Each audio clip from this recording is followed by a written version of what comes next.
నీతిమంతుని విజ్ఞాపన మనస్పూర్వకమైనదై బహుబలమైనదై ఉంటుందంట. సరిపోతుందమ్మా.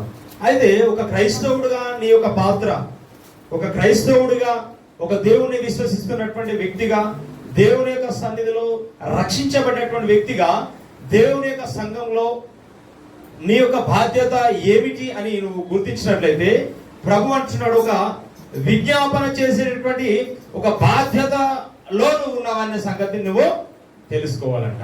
హల్లెలూయా.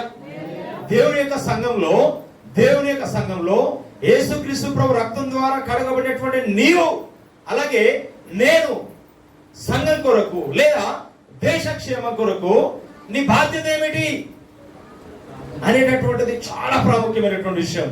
ఈ రోజున మనం గమనించినట్లయితే చాలా పెద్ద పెద్ద వాక్యాలు వింటున్నాం, చాలా నేర్చుకుంటున్నాం, అన్ని చేస్తున్నాం.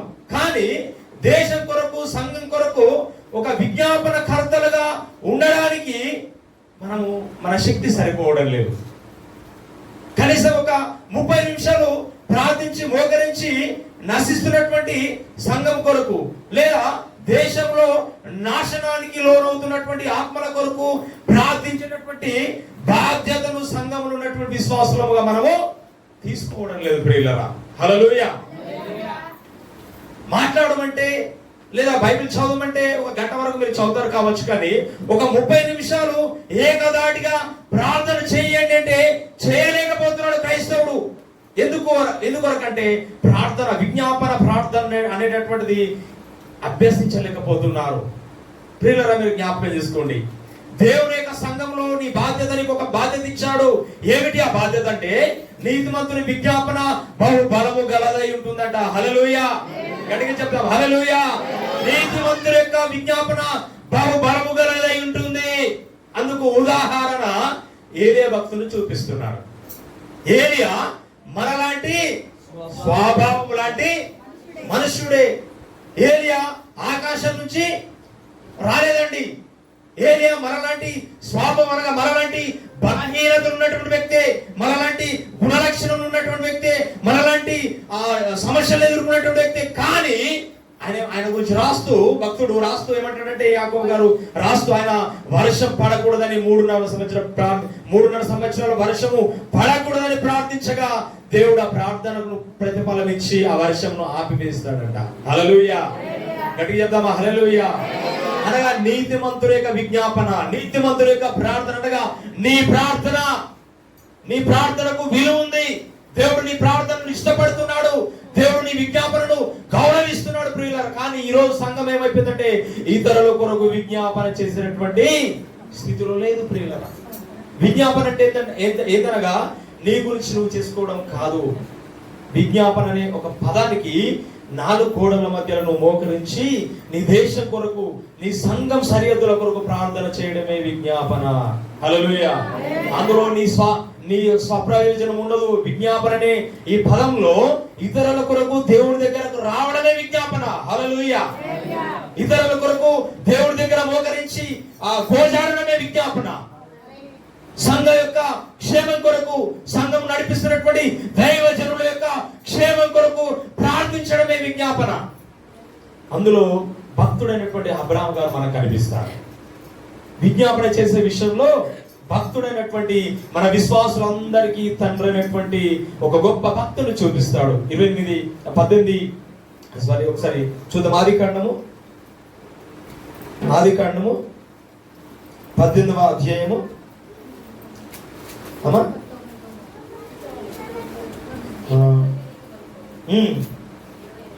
సొదొమ గొమొర్రా పట్టణం గురించి ప్రార్థిస్తూ 23వ వచనం, 18-23వ వచనం.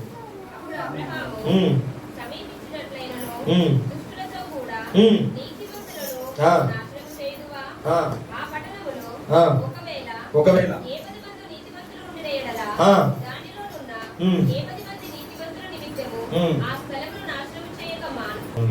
అట్లా ప్రార్థిస్తూ అంటాడు, అయ్యా ఆ ప్రాంతంలో, ఆ దేశంలో ఒక 50 మంది నీతిమంతులు ఉంటారు, ఆ పట్టణం నువ్వు కాపాడుతావా? అందులో నుంచి ఒక 5 తగ్గినచో నువ్వు ఆ పట్టణంలో కాపాడుతావా? ఇంకా అందులో నుంచి ఇంకా 5 తగ్గినచో, ఇంకా 10 మంది తగ్గినచో నువ్వు కాపాడుతావని చివరిగా 10 మంది ఉన్నా నువ్వు కాపాడుతావా అని దేవుని దగ్గర బ్రతిమిలాడుతున్నాడు అబ్రహాము గారు. హల్లెలూయా, హల్లెలూయా.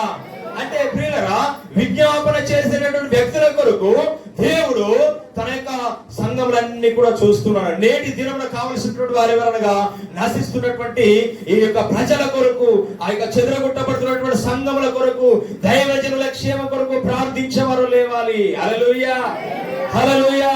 ఎందుకొరకనా ప్రియులారా, కూర్చుని మనం ఎంతసేపు అన్నా చక్కగా వాక్యం వింటావేమో, అదే కూర్చుని ఒక 30 నిమిషాలు నువ్వు ప్రార్థించగలవా?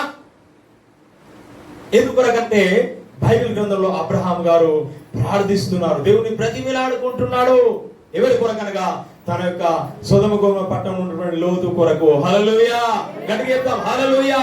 ఆ సొదొమ గొమొర్రా పట్టణము నాశనం కాకూడదని అబ్రహాము గారు ఇక్కడ విజ్ఞాపన చేస్తున్నాడు. ప్రార్థన చేయట్లేదు. ప్రార్థన అనగా తన వ్యక్తిగతంగా అడగట్లేదు, విజ్ఞాపన చేస్తున్నాడు, బ్రతిమిలాడుకుంటున్నాడు. ఎందుకు అనగా ఆ ప్రాంతం రక్షించబడాలని, ఆ ప్రాంతంలో నివసిస్తున్న లోతు కుటుంబం రక్షించబడాలని. హల్లెలూయా.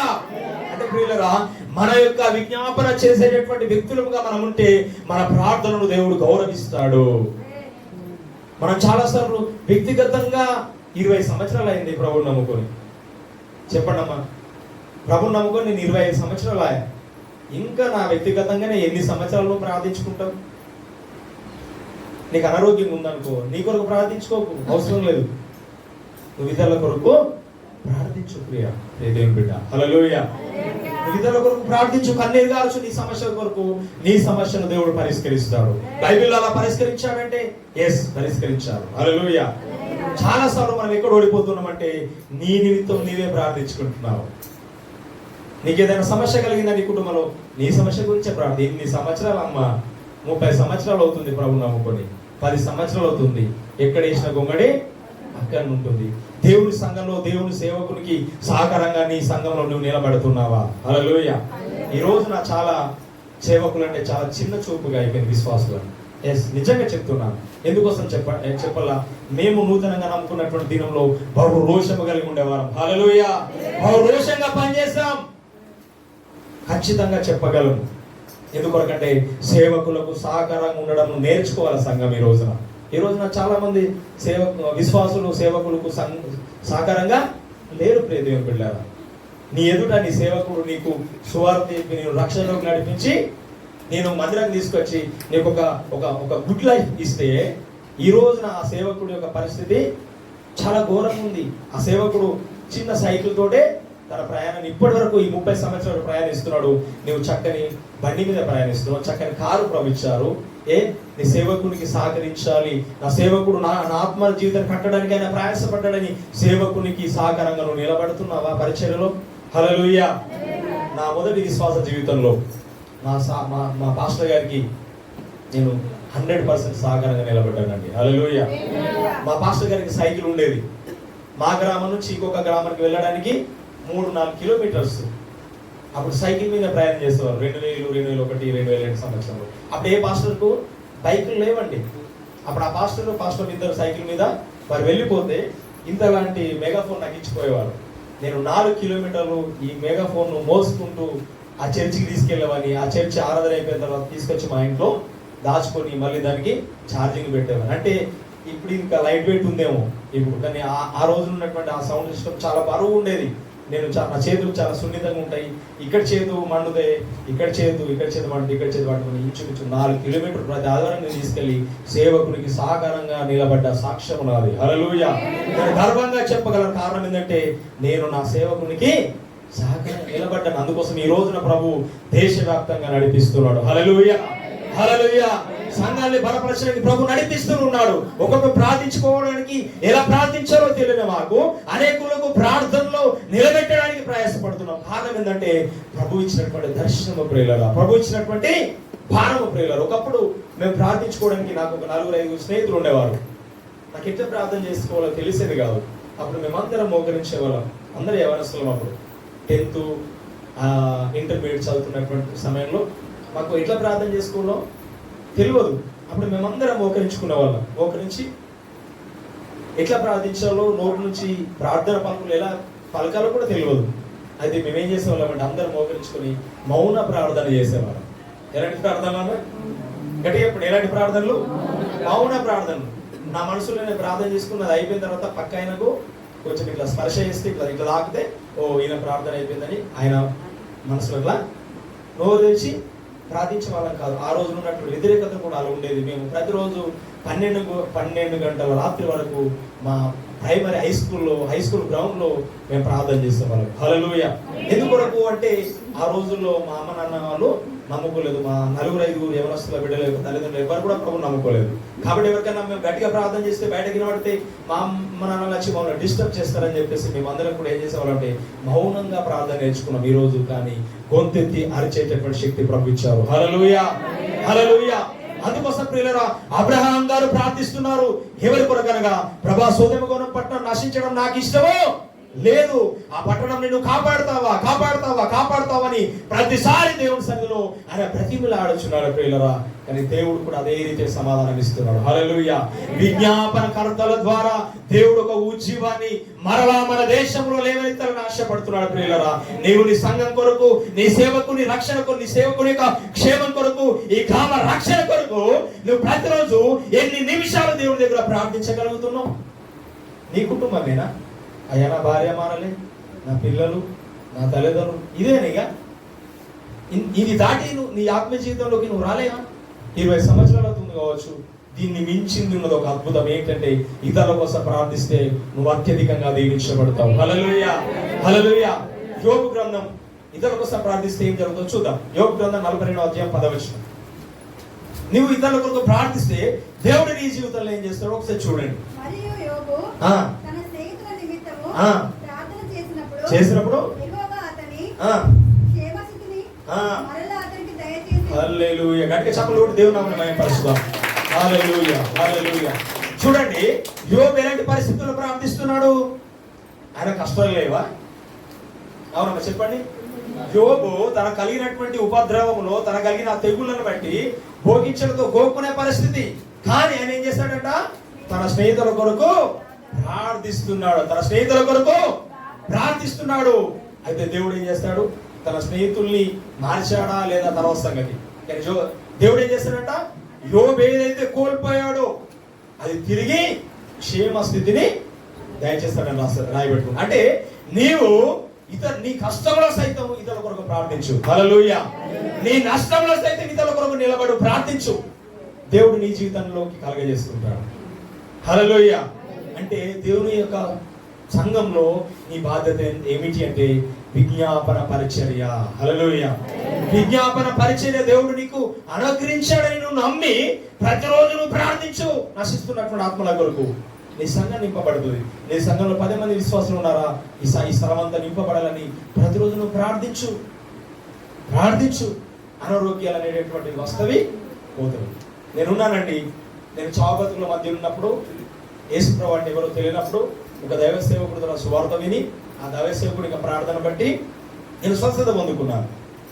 దేవుడు స్వస్థపరుస్తాడు, దేవుడు అద్భుతాలు చేస్తాడు. మా ద్వారా కూడా చాలా స్వస్థతలు జరిగించాడు. చేతబల నుండి రకరకాల వ్యాధుల నుంచి విడుదల పొందుకున్నాడు. కానీ ఆ ఒక్క కాన్సెప్ట్ మీద మనం పనిచేయద్దు. హల్లెలూయా. కేవలము స్వస్థత అనే కాన్సెప్ట్ మీద మనం పనిచేయదు. కానీ మన మధ్యలో ఇక్కడ రాయబడింది ఫర్ చర్చ్ ఫర్ నేషన్, సంఘక్షేమం కొరకు, దేశ క్షేమం కొరకు నువ్వు ప్రార్థించు. హల్లెలూయా. అది అప్పుడే ఒక గొప్ప ఉజ్జీవం నీ గ్రామంలో రగులుకుంటది. హల్లెలూయా. ఈ స్థలానికి వేరే ఊళ్ళ నుంచి మీరు ఎవరైనా రాబడి ఉన్నారచ్చు. నీవు ఉన్నటువంటి గ్రామంలో ప్రభు నేను ఎందుకొరకు అక్కడ పెట్టాడు దాన్ని గ్రహించు.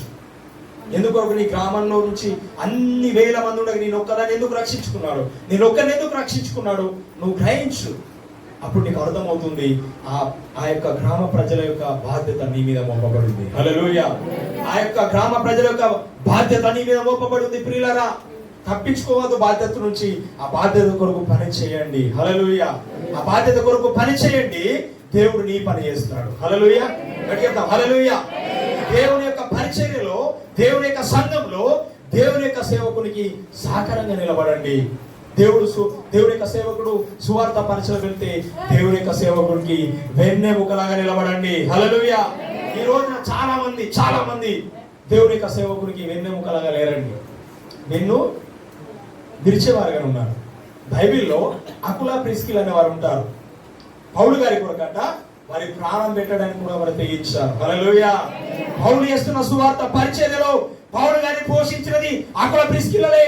దేవుని యొక్క సువార్త పరిచర్యలో పౌలు ప్రాణాపాయంలో ఉన్నప్పుడు పౌలు గారిని రక్షించుకున్నది కూడా వారే.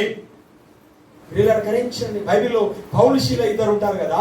అప్పుడు పౌలు చెరసాలకు వెళ్తున్నప్పుడు శీల కూడా పౌలుతో చెరసాలకు వెళ్ళాడు. కానీ పౌలును అలా వదిలేసి ఒక్కడు తప్పించుకొని రాలేదండి. ఈరోజు చాలా మంది సేవకుడితో ఉంటారు. సేవకుడు కష్టాల పాలైపోయినప్పుడు వారందరూ కూడా వెనుదిరి వెళ్ళిపోతారు. చిట్టు చివరిగా దేవుని యొక్క సేవ కొరకు నిలబడినందుకు సేవకుడు ఒక్కడే మిగిలిపోతున్నాడు నేటి ఆధునిక యుగంలో. ప్రియులారా, మీరు గమనించండి, మారుమూల గ్రామాలలో సువార్త లేక మారుమూల గ్రామాలలో చాలా మంది సేవకులు చాలా ఒత్తిడిని ఎదుర్కొంటున్నారు. మీకు తెలుసా? ఎందుకంటే మేము అనేక ట్రైబల్స్ ఆ ఏరియాలో మేము గమనించినప్పుడు చాలా మంది సేవకులు తినడానికి తిండి లేని సేవకులు కూడా నేనున్నారు, చాలా ఉన్నారు. మీకు ఒక విషయం తెలుసా? వారు సేవకు వచ్చినందున వారి పిల్లలకు కనీసము వారి పిల్లల యొక్క కోరికలు తీర్చలేని సేవకులు కూడా నేడున్నారండి. అర్థమవుతుందా? ఎందుకొరకు నేను ఈ విషయం చెప్తున్నట్టే, చాలా మంది పరిచర్యలో కష్టపడుతున్న సేవకులు ఉన్నారు. వారి కొరకు ఎప్పుడైనా మీరు ఆత్మ కోణంలో ఆత్మ దృష్టితో ఆలోచన చేస్తారా? మీరు వారికి ఏమి ఇవ్వకపోయినా పర్వాలేదు, కానీ వారి కొరకు ప్రార్థించండి ప్రియులారా. హల్లెలూయా. మీరు వారి కొరకు ఏం సహాయం చేయకపోయినా పెద్ద కష్టం ఏమి లేదు, దేవుడు వాళ్ళు ఎలా ఆయన పోషించుకుంటాడు. కానీ వారి కొరకు విజ్ఞాపన చేయండి ప్రియులారా. హల్లెలూయా. వారి కొరకు కన్నీరు గార్చండి. వారి ఆ ప్రాంతాల్లో జరుగుతున్న పరిచర్య కొరకు మీరు కన్నీరు గార్చండి. కనీసము వారంలో ఒక 30 నిమిషాలు నియమించుకొని ఆ 30 నిమిషాలు ఆ సంఘక్షేమం కొరకు దేశక్షేమం కొరకు మాత్రమే నియమించుకొని వారంలో ఒక రోజున ఉపవాసం ఉండి వారి కొరకు ప్రార్థించండి. మీ ముందర పెట్టుకోండి, భారం పెట్టుకోండి, రాసుకోండి, పేపర్లో రాసుకొని ప్రభువా పలాని ప్రాంతం కొరకు, ప్రభువా పలాని ఆదిలాబాదు ప్రాంతం కొరకు, ప్రభువా పలాని నిజామాబాద్ ఉన్న మారుమూల గ్రామాల కొరకు, ప్రభువా పలాని రాష్ట్రం కొరకు, పలాని దేశం కొరకు మీరు అలా భారం కలిగి ప్రార్థించండి. అలా భారంతో ప్రార్థించే వారికి ప్రభువు బాధ్యత ఇస్తాడు. హల్లెలూయా. భారం నీకు లేకపోతే నీకు దేవుడు పని అప్పచెప్పడండి. ఎవరైతే ప్రార్థన చేస్తాడో వారికి దేవుని యొక్క పని అప్పచెప్పబడుతుంది. మేము ఆ రోజున మేము 4-5 ఎవరస్తులు మేము ప్రార్థిస్తున్నాం, భారంగా ఏడుస్తున్నాము. మేము ప్రార్థిస్తే కన్నీటితో ప్రార్థించేవారము ప్రియులరా. అప్పుడు ప్రభువు మమ్మల్ని పట్టుకున్నాడు. నేటి వరకు ఈ 19 సంవత్సరాల ఈ సువార్త పరిచర్యలో ప్రభు ఎక్కడ నన్ను సిగ్గుపరచలేదు, ఎక్కడ అవమానపరచలేదు. ప్రభు యథావిధంగా ఎన్ని కష్టాలైనా ప్రభు కొరకు పని చేస్తున్నాను ప్రియులరా. హల్లెలూయా. హల్లెలూయా. కాబట్టి మీలో కూడా ఒక చలనం రావాలి. ఎస్, ఈ రోజు నుంచైనా మా పాస్టర్ గారి కొరకు, మా సంఘం కొరకు ప్రార్థిస్తాను. అనేక మంది సంఘంలో నింపబడాలి. ఇక్కడ ఉన్నటువంటి సేవకులందరూ కూడా ప్రియులరా ఎంతో కష్టపడి సేవలకు గట్టిగా రారండి.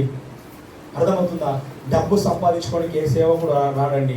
అలా సంపాదించుకోవాలంటే లోకంలో చాలా మార్గాలు ఉన్నాయి. కానీ ప్రభువు పిలిచాడు అనే ఒక పిలుపును బట్టి వారందరూ కూడా పరిచర్యలకు వచ్చారు. నేటికి సంఘక్షేమం కొరకు ఎన్ని అవరోధాలైనా వారు ఎదుర్కొంటున్నారు. అవసరమైతే ఈ మధ్యలో మనం చూస్తాం, వారు హతసాక్షులు కాబడుతున్నారు. కారణం ఏందనుకుంటున్నారు? ప్రభు పిలిచాడన్న ఒకే దృక్పథం. హల్లెలూయా. హల్లెలూయా. సేవకుల యొక్క కన్నీటి కష్టాలు ఎవరికి తెలియవండి, వారు ఎవరికి చెప్పుకోరు. బయట లైట్ షేడ్ వేసుకొని మిమ్మల్ని ధైర్యపరచడానికి వారు ఎంతో ప్రయాసపడతారు. కానీ వారి వెనుక తీరని వేదన, తీరని దుఃఖం ఉందన్న సంగతి మీరు మర్చిపోవద్దు. నేను ఈరోజు మిమ్మల్ని సవాల్ చేస్తున్నాను. మీరు పురుషులైనా స్త్రీలైనా మీరు ప్రార్థించండి, వారి కూడా విజ్ఞాపన చేయండి. చేస్తే మీరు కూడా పరిచర్యలో ఉన్నట్టే. హల్లెలూయా. యుద్ధంకు వెళ్ళిన వాడికి ఎలాంటి బహుమతి ప్రభు ఇచ్చారో ఆ సామాన్య దగ్గర కావాలన్న వారికి కూడా ప్రభు అదే బహుమతి ఇస్తాడు ప్రియులరా. అనగా సేవ అనగానే అందరు బైబిల్ పట్టుకుని బయలుదేరి అందరికి వేసే దేవుడు అని చెప్పాల్సిన అవసరం ఏం లేదు.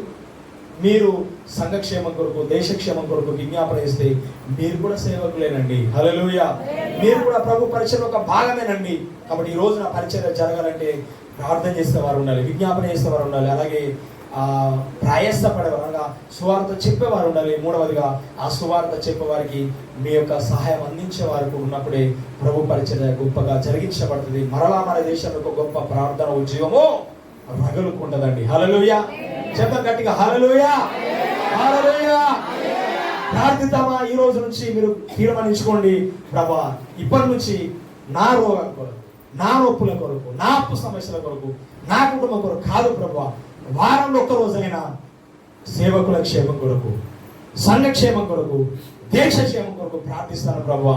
ఇంకెంతకాలం ప్రభా ఇలా ఉండి ఇలా మరణించే వారికి గట్టి పువ్వు లాంటి జీవితం కొరకు నువ్వు ఈ లోకంలో సంపాదించి నువ్వేం తీసుకెళ్ళవు, కానీ ఈ లోకంలో ఒక ఆత్మను నీ ప్రార్థన ద్వారా రక్షించబడితే పరలోకంలో తలెత్తుకుంటావు బిడ్డ. హల్లెలూయా, హల్లెలూయా, హల్లెలూయా. అందరం నిలబడదాం, తీర్మానించుకుందాం. ప్రభా ఈ రోజు నుంచి నీ కొరకు ప్రార్థిస్తాను, నశిస్తున్నటువంటి ఆత్మల కొరకు ప్రార్థిస్తానని మనమందరము భారంతో ప్రార్థిద్దామండి. ఒక 5 నిమిషాలు ప్రార్థించి ముగించుకుందాం. హల్లెలూయా. అందరూ కూడా కళ్ళు మూసుకొని తల మీద